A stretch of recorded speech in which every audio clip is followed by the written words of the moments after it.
Bienvenidos a esta tercera edición de Perspectivas Económicas para este año 2016.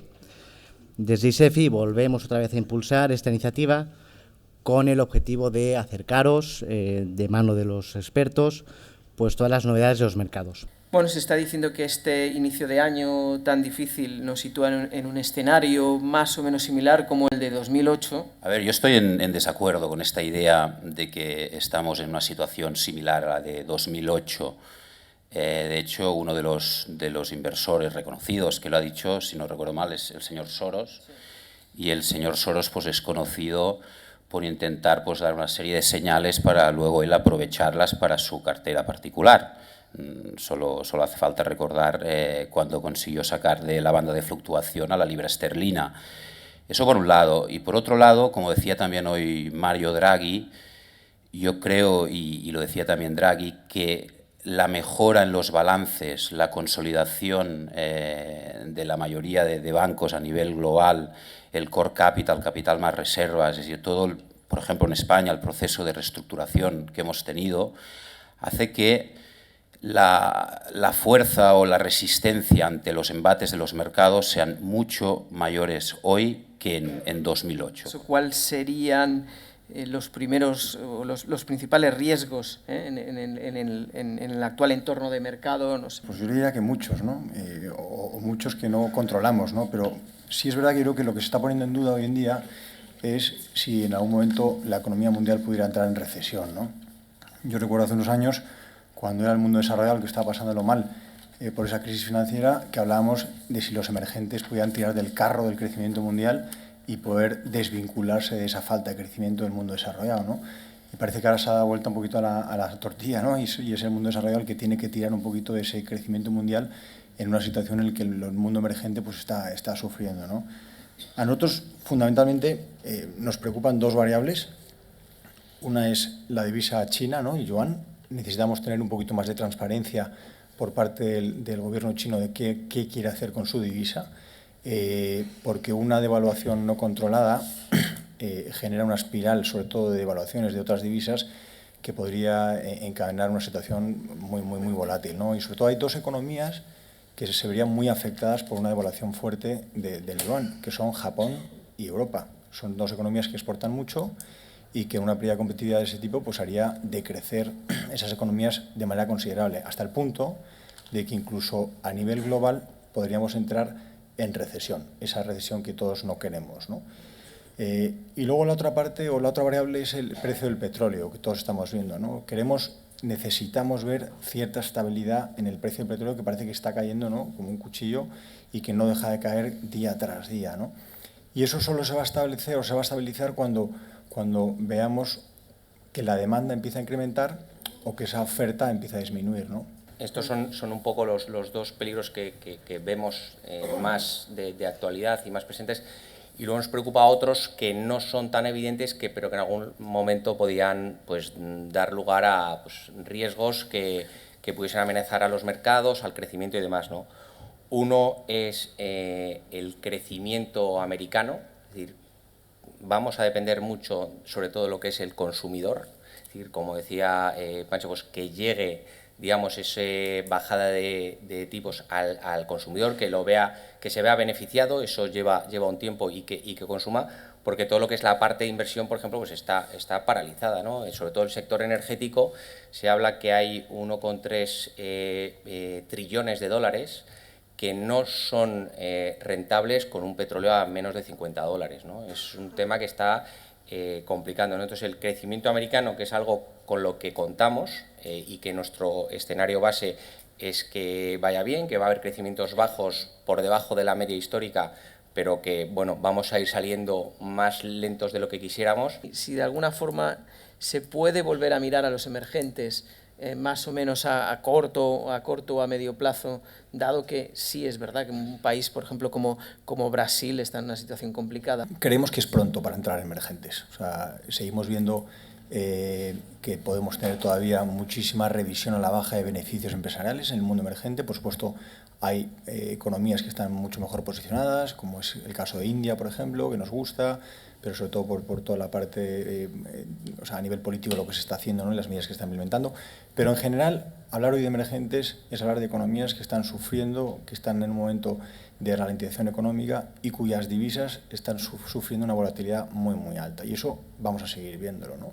Y más con un yuan que en algunos casos se pueda depreciar y eso puede, ya digo, impulsar a muchos países emergentes para no perder competitividad a devaluar sus monedas también, ¿no? Entonces, emergentes está barato, es verdad que está barato en términos históricos, pero creemos que todavía le puede quedar un último coletazo, entonces seguimos pensando que es mejor esperar un poquito porque podemos entrar con precios mucho más atractivos. Llevamos unas semanas muy complicadas en la bolsa, trato de enlazar diversos elementos para que después puedan ser objeto de debate. Claro, se puede decir, ¿es un año realmente para invertir en la bolsa española, al margen de lo que de estas primeras semanas del año? ¿En qué valores o dónde podrían estar las mejores oportunidades de inversión en bolsa española? Bueno, estas son las perspectivas de beneficio tanto del IBEX 35 como del IBEX Medium Cap, las empresas medianas españolas, como del Eurostoxx y del Standard & Poor's. El año pasado, que es la parte azul y lo que se prevé también para este año 2016. El año pasado el bollo, la merienda estuvo, como se puede ver aquí, sobre todo en las empresas medianas y pequeñas. Las perspectivas de crecimiento eran muy buenas y por lo menos en los 9 primeros meses del año han correspondido a esas perspectivas de crecimiento, incluso algunos valores la han superado. Las perspectivas para este año también siguen siendo buenas, sobre todo en las empresas medianas y pequeñas. El IBEX 35, como todos ustedes saben, está muy marcado por empresas con una alta presencia, sobre todo en mercados emergentes, ¿no? Sobre todo Brasil. Yo coincido tanto como con Miguel y como con Francisco que es muy temprano para meternos en ese tipo de compañías. Compañías pues, como Mapfre, compañías como Telefónica, compañías como Santander, pues quizás sí asumir riesgos, yo creo innecesarios, habiendo oportunidades dentro de lo que es el mercado español también bastante interesantes. Y esto explica por qué empresas medianas y pequeñas lo hicieron y creo que lo pueden seguir haciendo muy bien en España. Lo hicieron muy bien el año pasado y lo pueden seguir haciendo muy bien, y es el origen geográfico de las ventas. O sea, al final una cosa que hicieron muy bien las empresas del IBEX 35 fue diversificarse años atrás. Más o menos se prevé que por cada una bajada de $10 en el precio del crudo pues impacta positivamente en la economía española un 0,2%, ¿no? Y yo creo que aquí pues las compañías españolas medianas y pequeñas, que son más un fiel reflejo de lo que es el tejido industrial español, pues lo pueden seguir haciendo bien este año. Es verdad que partimos con inercia del crecimiento económico del año pasado, pero también es verdad, y de eso somos muy conscientes, que hay que mirar de refilón o de manera de frente los problemas políticos que hay en España, ¿no? Desde la perspectiva un poquito más macro, hemos asistido a un incremento del dólar respecto al euro importante. No sé si se puede pensar que todavía hay margen para que el dólar se pueda apreciar o bueno, en este momento yo creo que el euro podría ir asumiendo un poquito más de valor. Las divisas siempre es un activo complicado, muy complicado. Nosotros en Morgan Stanley, fuera de la parte de asset management, pero en la parte de análisis, de trading, pues hay 50, 60, 70 personas analizando divisas y es complicado porque entran en juego muchos factores. Por entrar un poco más en el detalle, nosotros estamos esperando paridad con el euro, por ejemplo, para finales de este año. ¿Qué perspectivas podríamos tener si le dará Draghi o no una vuelta de tuerca al quantitative easing, a la manguera, como se ha dicho muchas veces, a la manguera de dinero que ha ofrecido sobre todo a los países periféricos como España, ¿no? A nosotros nos preocupa algo ya mirando de cara al medio plazo, ¿no? Cuando vuelve a hablar Draghi dice que va a necesitar más, o que revisará las medidas de política monetaria en el mes de marzo. Eso implica más dinero, más inyección de liquidez y más tipos artificialmente bajos. El problema que tiene esto es que si tú incrementas esa liquidez y sigues haciendo eso e intentas provocar inflación de una manera artificial, puedes acabar lo que en cierta medida está sucediendo, que es que provocamos inflación de activos, pero no provocamos inflación en la economía real, ¿no? Y añadiendo a la idea esta de la vuelta de tuerca de Draghi, esto, lo que ha dicho hoy, pues parece bastante claro que en marzo es muy probable que si sigue la situación y cuando tenga más datos de la situación macro, pues que inyecte más dinero.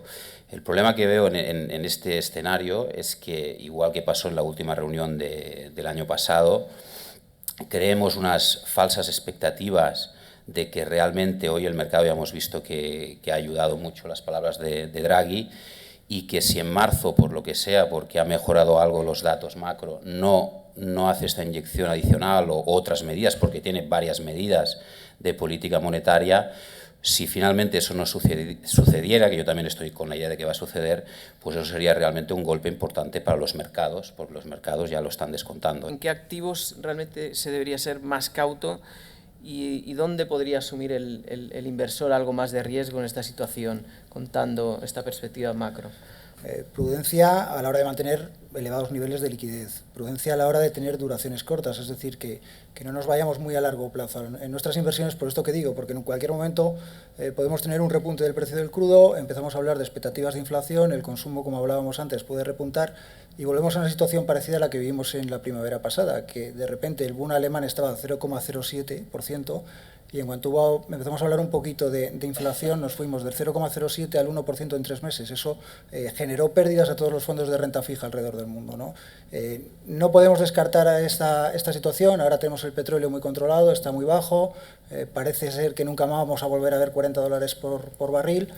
Pero en un momento determinado podemos tener un repunte del precio del petróleo y volvemos a hablar de situaciones de riesgo en renta fija. Por eso, duraciones muy cortas. Es muy caro llegar a la conclusión de que no hay valor en renta fija, ¿no? Como en muchos casos pues es la información que recibimos de muchas fuentes, ¿no? Entonces es complicado. Nosotros sí que ahí apostamos por cambiar un poco la manera de enfrentarnos a la renta fija, ¿no? Hemos tenido unos años muy interesantes de renta fija donde pues bueno, era relativamente fácil hacer dinero, ¿no? Te subías a un bono, recibías un cupón muy interesante, sí que es verdad que tenías volatilidad durante el camino, pero se ha hecho mucho dinero con renta fija, ¿no? Eso va a ser complicado que vuelva a darse, y lo que tenemos en el presente pues es una situación de renta fija complicada, pero eso no quiere decir que no haya valor. Se me ponen los pelos de punta cuando escucho titulizaciones otra vez, ¿eh? Perdona que te lo diga así. Es decir, en 2008 el problema vino por los CLOs, CDOs, los ABS, y sí que es cierto que había una parte de las hipotecas, como decías tú, que se podían titulizar porque no eran hipotecas subprime, eran hipotecas que se pagaban bien y tenías el track record para verlo. El problema es que se vuelvan a mezclar. Es decir, si vuelven a mezclar hipotecas buenas y malas y le damos el rating viendo solo las buenas, pues volveremos de algún modo a engañar al inversor, ¿no? Todos conocemos la burbuja, los excesos de la burbuja, por eso he insistido mucho, un equipo que tiene esa experiencia y esa capacidad de analizar prácticamente hipoteca por hipoteca, y como en todas las correcciones, en todos los momentos de volatilidad, muchas veces no se discierne entre lo bueno y lo malo, simplemente se vende, lo estamos viendo estos días. Es decir, si tienes la capacidad de analizar a la persona que desde 2008 ha pagado religiosamente esa hipoteca, que tiene esa solvencia y resulta que te está pagando una yield de un 5 o un 6%, es una buena oportunidad, y cuanto más sea esa sensación de titulizaciones yo no quiero, mejor oportunidad va a ser para ti, porque realmente vas a aprovechar un nicho de mercado donde la gente no está centrada en ello o no quiere saber nada de ello. Todo con un porcentaje, con un control de riesgo dentro de una cartera. Aquí voy a estar un poco más de acuerdo con Miguel, Rubén, si me permites, pero yo creo que hay ciertas titulizaciones, y es un apunte a la pregunta anterior, hay ciertas titulizaciones cuando ya estás, y piénselo desde su punto de vista, cuando tú llevas 15 años pagando tu casa, ya es muy difícil que dejes de pagarla. Entonces creo que hay muchas titulizaciones emitidas en los años pre-burbuja, y hablo ya del mercado español, que todavía están vivas por ahí, todavía te dan ciertas rentabilidades. Me preocupan más las que se han hecho en los años de burbuja, que ahí sí que tienes más posibilidades de impago. Si tuviéramos que invertir, no sé, en un fondo de inversión y en un entorno de mercado como este del que estamos hablando, ¿qué se podría hacer? Esa flexibilidad y esa posibilidad de invertir en activos de renta fija en un momento determinado y de combinarlo con renta variable, creo que ese tipo de mixto defensivo quizás sea una buena combinación para ese cliente más conservador. ¿Por qué no decimos un monetario? Pues porque en un monetario, como ya sabemos todos, la gran parte de las deudas públicas, de las curvas de deudas públicas ahora mismo en Europa, y después de una nueva inyección que posiblemente venga en marzo, van a estar en terreno negativo, y no podemos invertir tan a corto plazo en terreno negativo porque las comisiones de gestión se nos van a comer, ¿no? Sobre este debate recogemos la pregunta macro, que es que estamos todos en función también de lo que haga un país tan importante, que es prácticamente todo un continente entero, que es China, que nos condiciona en la bajada de materias primas, a la hora de comprar productos y servicios que lanzamos, por ejemplo, pues desde Europa o desde España, ¿no? Es un tema que no se va a solucionar en el corto plazo, podremos olvidar de ello, pero es un tema que va a estar, del que vamos a depender y que va a influir mucho en los mercados. ¿Cómo se van a ir acompasando las políticas monetarias de Europa y de Estados Unidos? Estados Unidos ya ha comenzado a subir los tipos de interés, antes lo hemos hablado aquí. ¿En qué momento podría equipararse la situación entre los dos grandes actores, ¿no?, de la economía mundial? Yo creo que queda bastante tiempo aún para que no haya esta divergencia en políticas monetarias. Es decir, Estados Unidos empezó mucho más tarde de lo que la mayoría de analistas y todo el mundo pensaba. Es decir, al final sí que es cierto que lo que pasó en agosto en China hizo que Yellen pospusiera la decisión de subir tipos. Y como decía también antes Miguel, se hablaba de que podían subir 3-4 veces. Ya veremos, porque en función de cómo esté el problema global y la volatilidad en mercados, pues a lo mejor suben una vez y gracias. Eso por un lado tenemos Estados Unidos. Por el lado de Europa, Draghi lo está intentando de todas las maneras, conseguir que suba la inflación, llegar a este 2%, y no lo está consiguiendo en este momento. Entonces, Europa y Draghi tendrá, a mi entender, seguirá con una política monetaria acomodaticia, expansiva por bastante tiempo, que pueden ser 2 años, 3 años, no lo sé. Pero no veo que realmente cuando él hoy, por ejemplo, te da, o en las últimas reuniones, las previsiones de subida de inflación, ves que no estamos cerca de ese 2, cerca del 2 que él siempre dice, pero por debajo del 2. Yo creo que la macro europea, la macro española difiere de la de Estados Unidos. O sea, yo creo que aquí, desde hace trimestres, lo que está tirando, lo que está aportando al PIB es el consumo interno y no tanto las exportaciones. Y por eso, bueno, pues si vemos oportunidades, ya las hubo el año pasado, las está viendo este año, pues en sectores o en valores que están muy expuestos al consumo interno, ¿no? Es que tal y como está el entorno del mercado, creemos que uno cuando invierte en renta variable tiene que pensar en 2 cosas, ¿no? Primera regla, no perder dinero. Y la segunda, acordarse de la primera. Se abre el turno para quien quiera formular alguna pregunta. ¿Creéis que durante este año, con todas las turbulencias que están habiendo y los mercados en VR, pueden tener éxito o pueden tener, digamos, tipos de inversores en este tipo de estrategias? Lo que nos estamos encontrando desde nuestra experiencia personal con este tipo de estrategias es que suelen funcionar muy bien cuando los mercados son tendenciales, cuando se atañen a una cierta lógica y no hay muchos vaivenes, ¿no?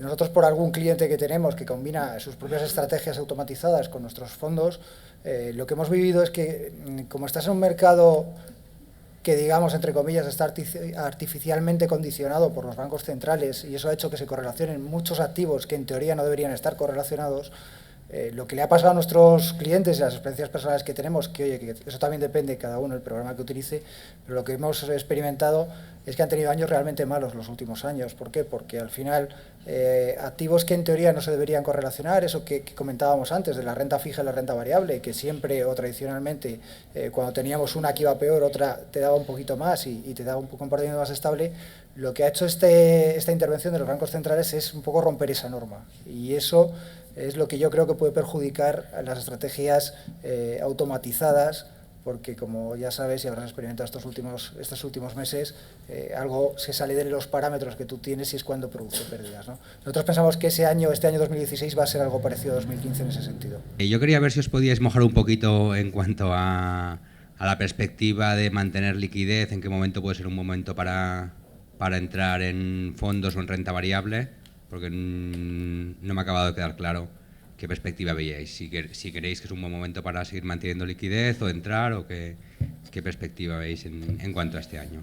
Depende de tu disponibilidad de esa liquidez. Mucha gente ya está invertido y te toca esperar, ¿no? Y aguantar y tener un poco de sangre fría e intentar dar un pasito hacia atrás, porque en esta situación pues cunde el pánico. Yo quería añadir aquí, es decir, La posibilidad de la recesión, obviamente, si de todos los riesgos que hemos estado hablando durante el debate, pues todos se materializan, pues China no consigue tener un aterrizaje suave, todo lo que hemos estado hablando va mal, pues bueno, entraremos en una recesión. Lo que pasa es que el escenario que nosotros contemplamos no es ese, es decir, en definitiva, los datos de crecimiento global están por encima del 3%, del 3.4 para 2016, 3.6 para 2017, dependiendo de quién lo diga, ¿eh? Entonces, yo creo que no entraremos en esa recesión. Sí que es cierto que quizá pues, los ritmos de crecimiento que parecían muy alegres, por ejemplo, en el caso de Estados Unidos, que ha mejorado mucho su macro, se esperaba que subiera más y quizá pues, no subiera tanto, pues te hace entrar las dudas. Lo que pasa es que los mercados a veces tienen un periodo, unos momentos de ser irracionales, ¿eh? Yo creo que estamos realmente en un momento, este enero, este terrible inicio de año, en que el ruido de los mercados, el actuar sin pensar demasiado, esta volatilidad extrema, está dejando de lado los fundamentales a nivel global, con todas las diferencias que queráis. Es decir, hay países como Brasil, como Rusia, con problemas, como China, pero hay otros que están saliendo muy bien. No sé cómo veis los subordinados bancarios europeos, teniendo en cuenta también las exigencias a venir en términos de capital para los bancos. Yo creo que va a ser una oportunidad que te va a dar el mercado este año, porque sigo pensando que ese periodo de recapitalización y de fortaleza de los bancos que han hecho desde que empezó la crisis de deuda soberana en Europa ha sido muy importante, y estos bonos subordinados realmente creo que el riesgo de impago que te vas a encontrar con ellos en gran mayoría de los bancos es muy bajo. Gracias por la asistencia, Morgan Stanley, Yes Consult, SLM.